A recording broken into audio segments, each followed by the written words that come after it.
You just bought your new Unisimcard eSIM. Now let's install it so you can start enjoying self-service at any of our more than 160 destinations.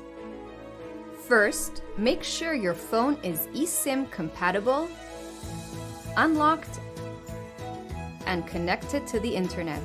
Go to Settings on your mobile device, tap on Cellular, and then tap on Add Cellular Plan. This will open your phone's camera.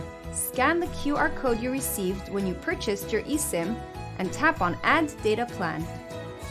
You'll now have the opportunity to label your new eSIM. Tap on Secondary and give your eSIM a name that will help you identify it. We suggest naming your eSIM Unisimcard Travel. Tap on Continue to select your default number. Choose your primary number for iMessage, FaceTime, and Apple ID.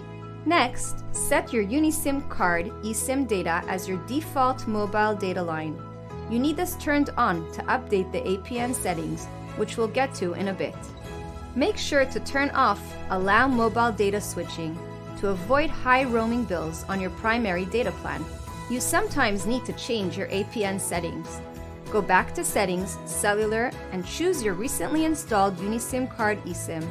Tap on Cellular Data Network. Make sure it says Internet in the APN field and that all other fields are blank. Go back on screen and make sure data roaming is turned on. Congratulations! Your new eSIM is now ready to use. Thanks for choosing Unisimcard to keep you connected wherever you go. Have any questions?